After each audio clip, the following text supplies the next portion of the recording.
Hello साथियों, मैं देवेंद्र कुमार आप सभी का एक बार फिर से हमारे यूट्यूब चैनल टीएसए क्लासेस पर स्वागत करता हूं। आप सभी का स्वागत है। हमारे वीडियोज़ को आप पसंद कर रहे हैं, देख रहे हैं, उसके लिए धन्यवाद। इस तरह से देखते रहिए, प्यार पहुंचाते रहिए और अपनी तैयारी करते रहिएगा, जिससे आप अपने लक्ष्य तक पहुंच सकें और हमारा जो उद्देश्य है आपकी सफलता में एक थोड़ा सा सहभागी बनने का, वो पूर्ण हो सके। आज की वीडियो में मैं बात करूंगा आपसे मूल अधिकार के टॉपिक शोषण के विरुद्ध अधिकार का। तो आज हम शोषण के विरुद्ध अधिकार की बात करेंगे। संविधान के भाग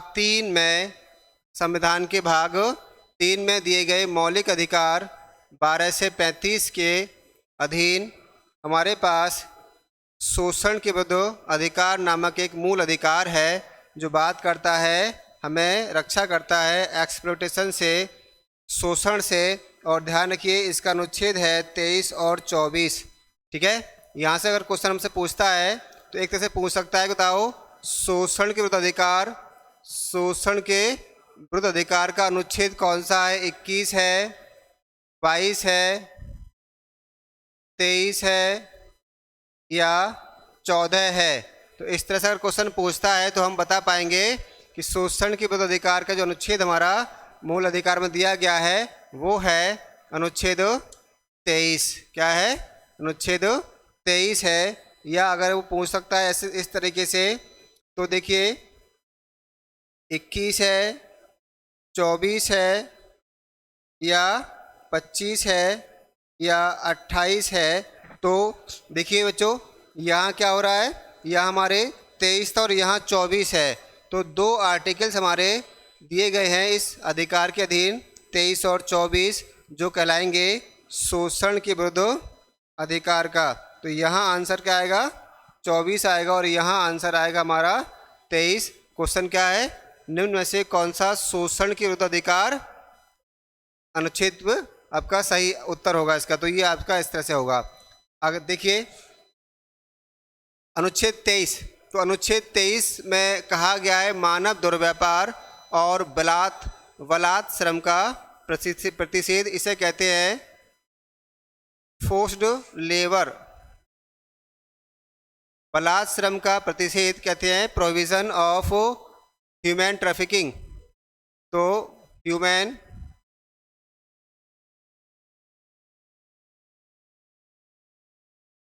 ट्रैफिकिंग की बात की गई है, यहाँ पर बलात् श्रम का प्रतिषेध किया गया है। इस अनुच्छेद में क्या है? तो एक तो सीधा क्वेश्चन हमारा यह है कि कौन से अनुच्छेद में मानव दुर्व्यापार और बलात् श्रम का प्रतिषेध किया गया है? तो वो अनुच्छेद है 23। अनुच्छेद है 23। पहले देखते हैं किसको प्राप्त है अनुच्छेद। देखिए, तो ये अनुच्छेद देखिए सभी को प्राप्त है। व्यक्ति अर्थात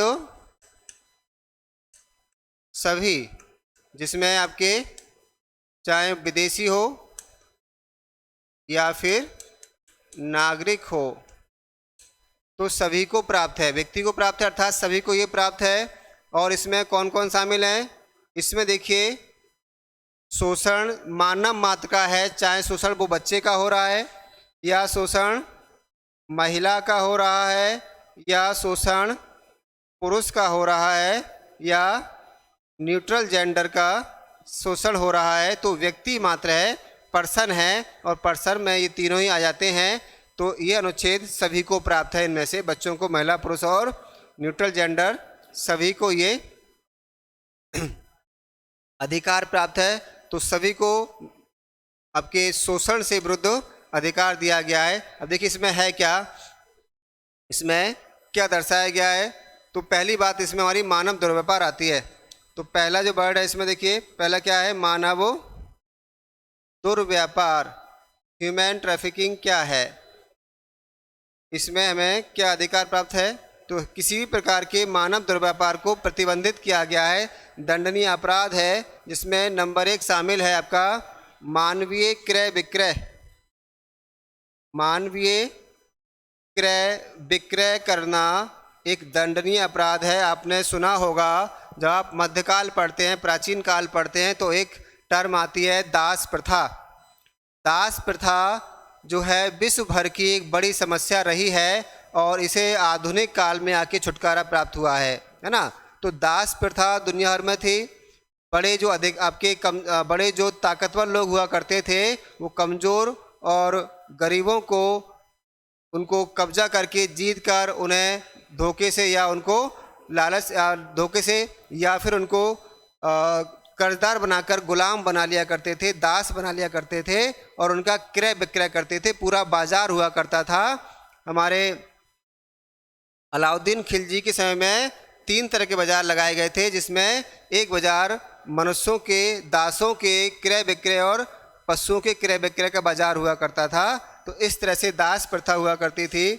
भारत में दास प्रथा बहुत पहले ख़त्म हो गई, अंग्रेज ज़माने में ख़त्म कर दी गई थी, लेकिन कहीं कहीं ऐसी घटनाएं आपको मिलती रहती हैं और अभी भी ऐसी घटनाएं मिलती रहती हैं। जैसे अभी चर्चा चल रही है बच्चा चोर गैंग की, जो बच्चों का अपहरण कर लेते हैं और उन्हें किसी और के हाथों बेच दिया करते हैं। तो इस तरह का अपराध जो है हमारा आर्टिकल 23 के अधीन दंडनीय अपराध है, इसके लिए कानून है। तो मानवीय क्रय विक्रय, बेचना, खरीदना, बेचना, वो सब इसमें शामिल किए जाते हैं। दूसरा इसमें शामिल किया गया है, देखिए, मानवीय अंगों का अवैध व्यापार। तो देखिए है क्या, बहुत सारे ऐसे लोग हैं जो मानवीय अंगों के इंतज़ार में अपना जीवन गुजार रहे हैं, ये सोचकर कि उन्हें उनके कोई दानदाता जो उनके शरीर के लिए कोई अंग दान कर सके वो मिल जाए और वो जीवित रहें। तो ऐसे लिए सरकार ने नियम बना रखे हैं कि कौन व्यक्ति अंग डोनेट कर सकता है, ऑर्गन डोनेट कर सकता है। लेकिन इसके पैरेलल चल क्या रहा है, ऐसे बहुत सारे हमारे यहाँ आपके तस्कर हैं, ऐसे बहुत सारे गैंग हैं जो इंसानों के शरीर से अंगों को चोरी छिपे या धोखे से या किडनैप करके किसी भी तरीके से निकाल लेते हैं और उनका अवैध व्यापार करते हैं। तो ये जो अभी बच्चा चोर की जो आपकी अफवाह चल रही है, इसमें एक अफवाह ये भी है कि ये लोग बच्चों के इन अंगों को निकाल कर बेच देते हैं। तो ये अवैध व्यापार भी इस श्रेणी में शामिल किया गया है। इसके अलावा देखिए हमें क्या दिया गया है, वेश्यावृत्ति कराना। वेश्यावृत्ति कराना ये भी गैरकानूनी है। गैरकानूनी किसी के परिस्थितियों का लाभ उठाकर बहुत सारे ऐसे गैंग हैं जो क्या करते हैं, महिलाओं को फंसा लेते हैं, उनका शोषण करते हैं। ये भी अपराध है। प्रोस्टिट्यूशन कराना, वेश्यावृत्ति कराना मानव दुर्व्यापार के अधीन एक अपराध है। इसके साथ ही देखिए यहाँ पर देखें, भिक्षावृत्ति कराना, भीख मंगवाना। देखिए भीख मांगना और भीख मंगवाना दोनों ही अपराध है। भारत में भिक्षावृत्ति करना, भीख मांगना अपराध है, लेकिन समस्या ये है कितने सारे भिखारी, इतने सारे जो बेकार लोग हैं जिनका कोई सहायता करने वाला नहीं है। कुछ उनमें से ऐसे भी हैं, कुछ अपने रोजगार के लिए हैं, लेकिन कुछ ऐसे लोग हैं जो वास्तव में पीड़ित हैं और उनका कोई देखभाल करने वाला नहीं है, वो भिक्षावृत्ति करके जीवन यापन करते हैं। तो ऐसा करना भारत में अपराध है, दंडनीय अपराध है। करवाना भी दंडनीय अपराध है, लेकिन कुछ की मजबूरी, इतने सारे लोग हैं, प्रशासन, सरकार भी उन्हें कहाँ खपाएगी, कहाँ उनको उठा के ले जाएगी, तो समस्या है। देखिए ऐसे बहुत से गैंग, बहुत से आपके लोग हैं जो बच्चों को, पुरुषों को, महिलाओं को उठा लेते हैं और उनकी मजबूरी का फ़ायदा उठाकर उन्हें अपंग बनाकर या उनको इस तरह से शोषण करते हैं कि वो भीख मांगने के लिए मजबूर हो जाते हैं, वो करवाते हैं। तो ये सब मानव के शोषण के अधीन शामिल किया जाता है। इसे हम बोलते हैं मानवीय दुर्व्यापार और शोषण। इसमें देखिए दूसरी टर्म हमारी आती है बलात् श्रम। तो बलात् श्रम का प्रतिषेध किया गया है। बलात् श्रम क्या है, देखिए बलात् का अर्थ होता है बलपूर्वक। बलात् का अर्थ क्या होता है, बलपूर्वक होता है।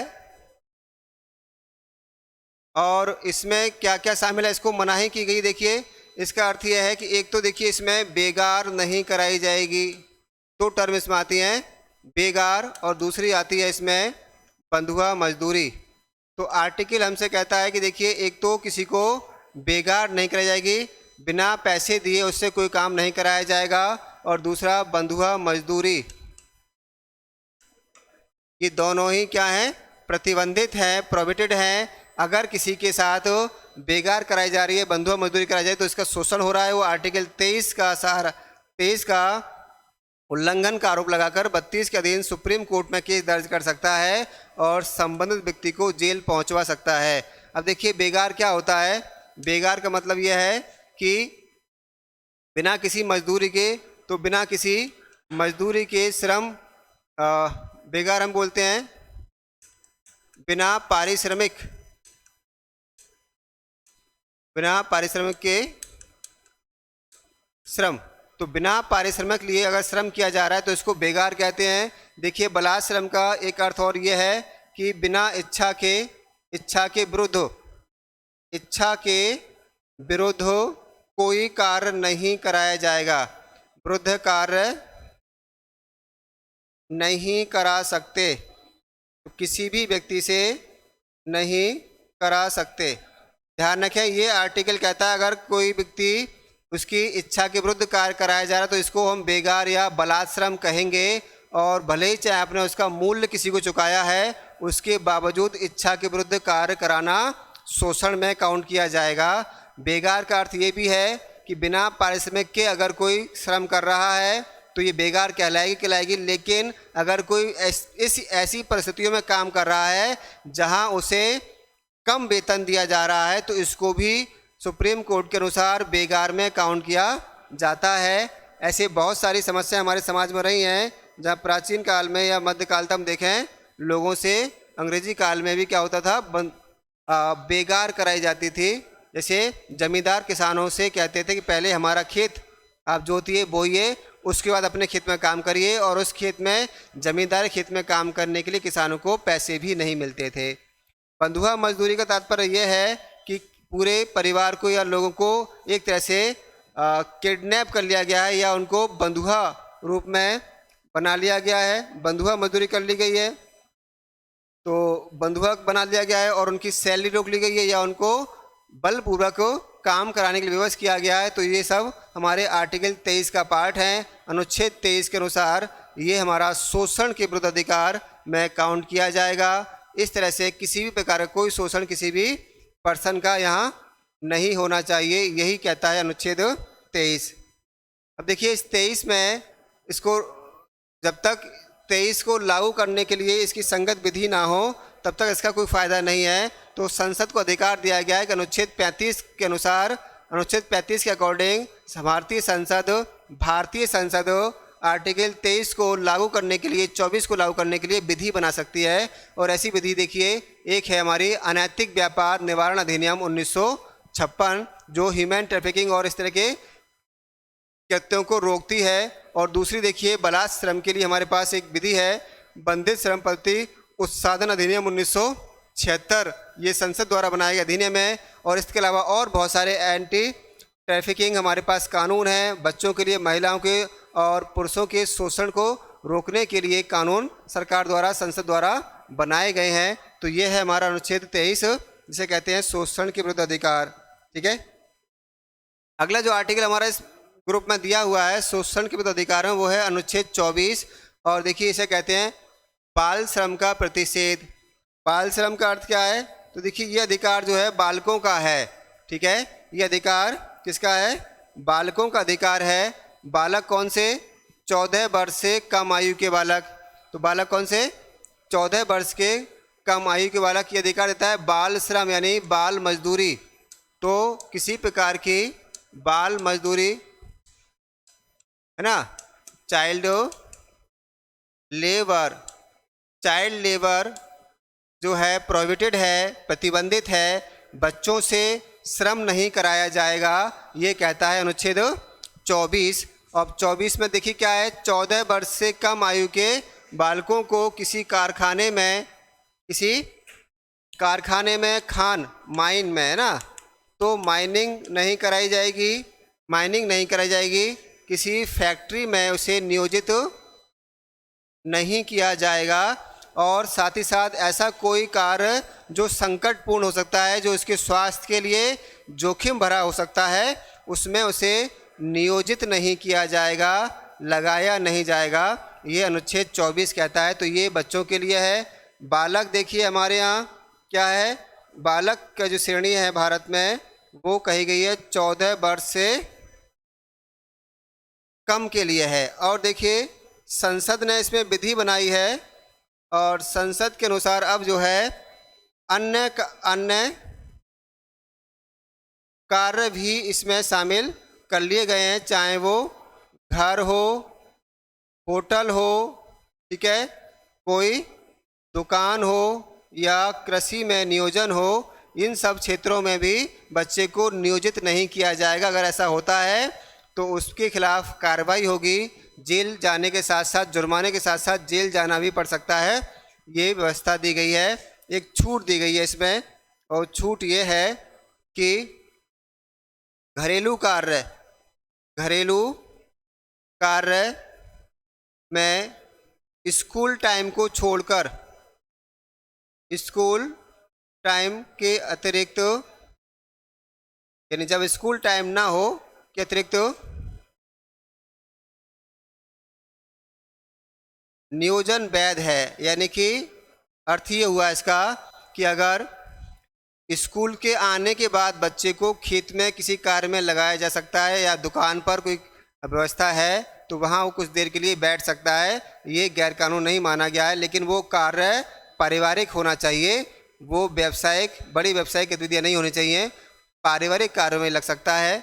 ये है हमारा आर्टिकल 14। तो देखिए अनुच्छेद 14 के लिए रोकने के लिए क्या किया गया है, इसे रोकने के लिए कारखाना अधिनियम 1948 बनाया गया है, कारखाना अधिनियम 1948 बनाया गया है, खान अधिनियम 1953 बनाया गया है। और देखिए बाल श्रम को प्रतिषेध करने के लिए बाल श्रम प्रतिषेध अधिनियम 1987 बनाया गया, जिसमें 2006 में आपका संशोधन भी संसद ने किया है। और अभी हाल ही में हमने बताया संसद ने एक और संशोधन करके इसको आपका जो है कुछ छूट प्रदान की है बालकों के श्रम पर।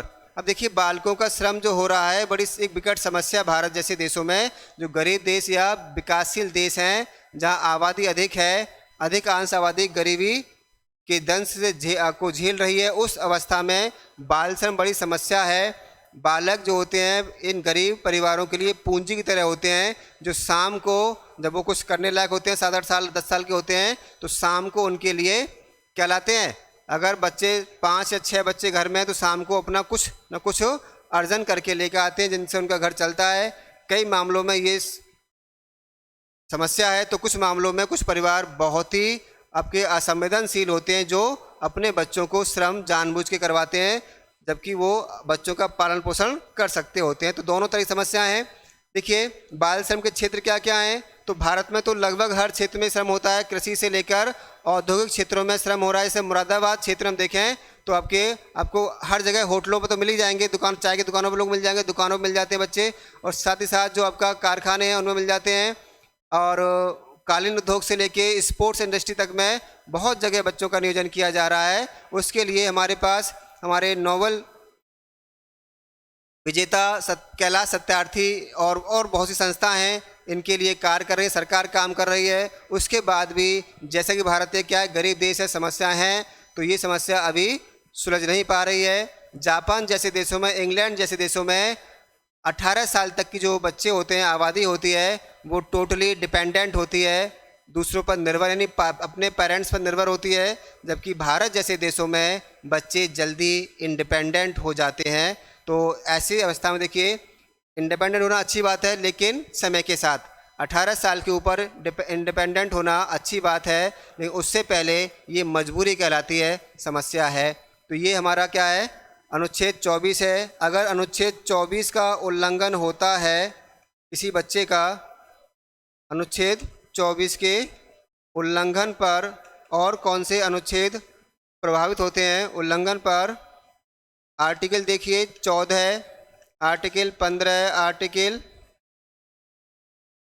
19, आर्टिकल 21, आर्टिकल 21A और 23, 24 स्वयं में उल्लंघन हो ही रहा है।